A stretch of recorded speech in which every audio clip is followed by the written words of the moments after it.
ಬರೋದಿಲ್ಲ. ಪಾರು, ಹಠ ಒಳ್ಳೇದಲ್ಲ ಕಣೆ.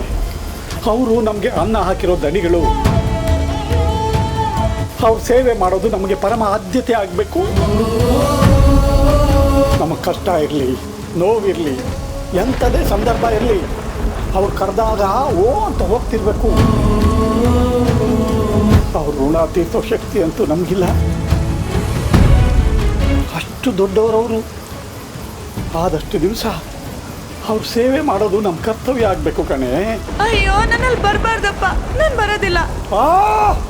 ಬರಲ್ಲ ಅಂದ್ರೆ ಇಲ್ಲೇ ಊಟ ಹಾಕ್ಬಿಡ್ತೀನಿ ನಿನ್ನ. ನಡಿಯ.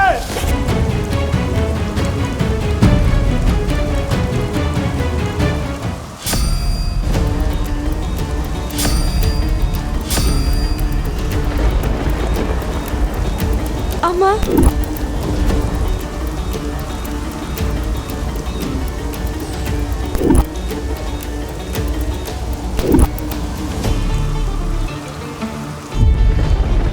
ಪಾರ್ವತಿ, ಈ ತಕ್ಷಣ ನೀನು ನಮ್ಮನೆಗೆ ಬರಬೇಕು.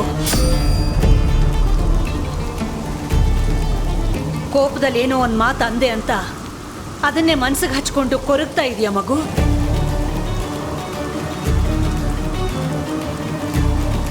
ಈ ಮನೆ ನಂಬಿಕೆ ಗೆದ್ದಿರೋಳು ನೀನು, ಈ ಮನೆ ಗೌರವ ಗಳಿಸಿರೋಳು ನೀನು.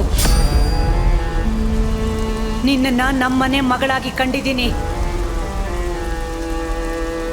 ಊರಿಗೆ ನಾನು ಅರಸನ ಕೋಟೆ ಅಖಿಲಾಂಡೇಶ್ವರಿ, ಆದರೆ ನಮ್ಮ ಮನೇಲಿ ಒಬ್ಬ ತಾಯಿ.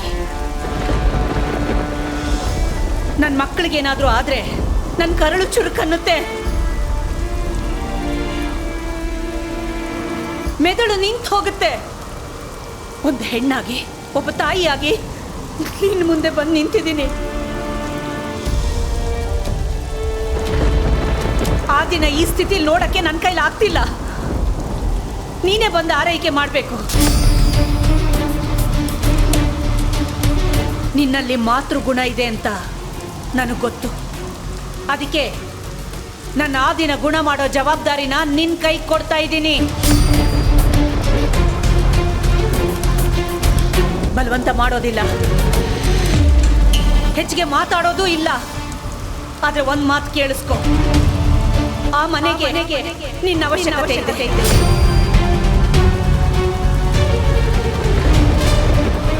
ನನಗೆ ನಿನ್ನ ಅವಶ್ಯಕತೆ ಇದೆ. ಆದಿಗೆ ನಿನ್ನ ಅವಶ್ಯಕತೆ ಇದೆ.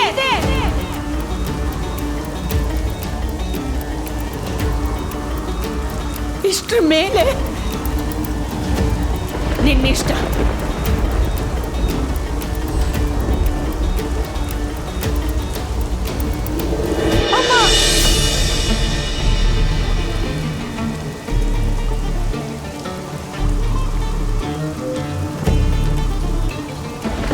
ಅಮ್ಮ, ನನ್ನನ್ನು ಕ್ಷಮಿಸ್ಬಿಡಿಮ್ಮ, ನನ್ನನ್ನು ಕ್ಷಮಿಸ್ಬಿಡಿಮ್ಮ.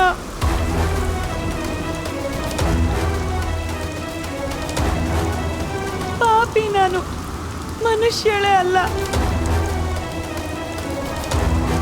ನೀವು ನಮ್ಮ ಸೂರು, ನಮ್ಗೆ ಆಸರೆ ಕೊಟ್ಟೋರು, ನಮ್ಮ ಪಾಲಿನ ದೇವ್ರು. ದೇವ್ರು ಬಂದು ಭಕ್ತರ ಹತ್ರ ಕೇಳ್ಕೊಳ್ಳೋದ ತಪ್ಪಮ್ಮ, ತಪ್ಪು.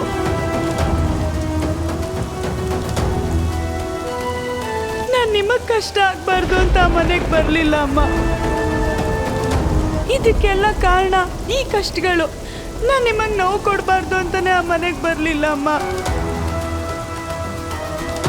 ನನ್ನ ಸ್ವಾರ್ಥಕ್ಕಾಗಿ ನಾನು ಬರೋದಿಲ್ಲ ಅಂತ ಹಠ ಮಾಡಲಿಲ್ಲ ಅಮ್ಮ. ನನ್ನನ್ನು ಕ್ಷಮಿಸ್ಬಿಡಿಮ್ಮ. ನೀವು ದೊಡ್ಡವರು, ನಿಮ್ಮ ಸೇವೆಗೆ ಅಂತಾನೆ ನಾನು ಹುಟ್ಟಿರೋಳು. ನೀವು ನನಗೆ ಬೈಬೇಕು, ತಪ್ಪಾದ್ರೆ ಎರಡೇಟ್ ಹಾಕಬೇಕು. ಹೀಗೆಲ್ಲ ಕೇಳ್ಕೋಬಾರ್ದಮ್ಮ. ನಿಮ್ಮ ಗತ್ತಲ್ಲಿ, ನಿಮ್ಮ ಗಾಂಭೀರ್ಯದಲ್ಲಿ ಅರಸನ ಕೋಟೆ ಅಖಿಲಾಂಡೇಶ್ವರಿ ಹಾಗೆ ಆಜ್ಞೆ ಮಾಡ್ಬೇಕಮ್ಮ.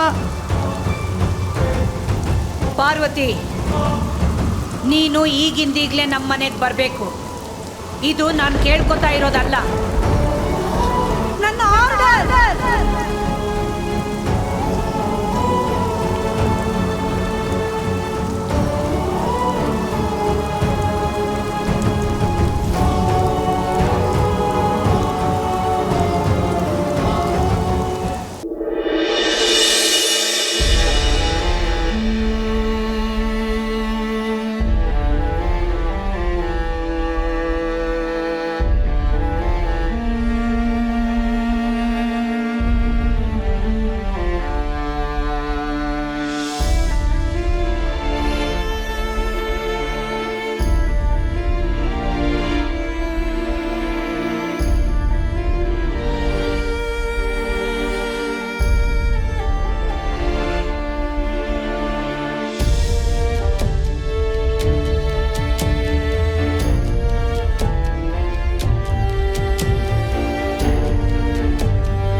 ನಿನ್ನ ನೋಡ್ತಾ ಇದ್ರೆ ಇಲ್ಲೇ ಕತ್ತಿಸ್ಕಿ ಸಾಯಿಸ್ಬಿಡೋಣ ಅನಿಸ್ತಾ ಇದೆ.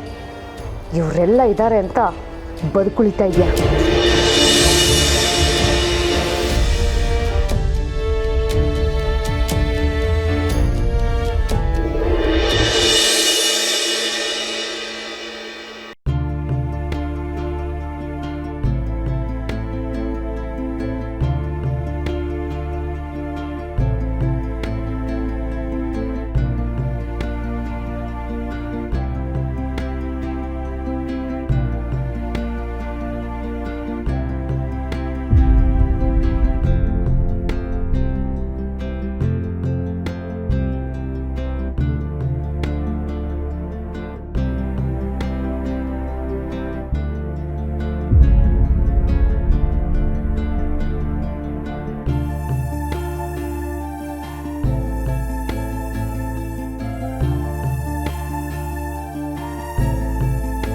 ಅಮ್ಮ,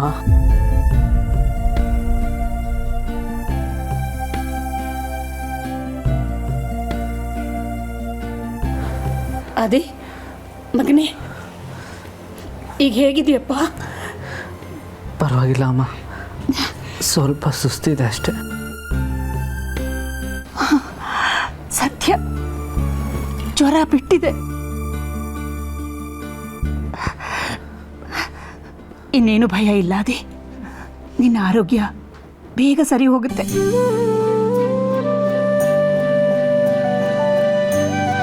ಅಮ್ಮ,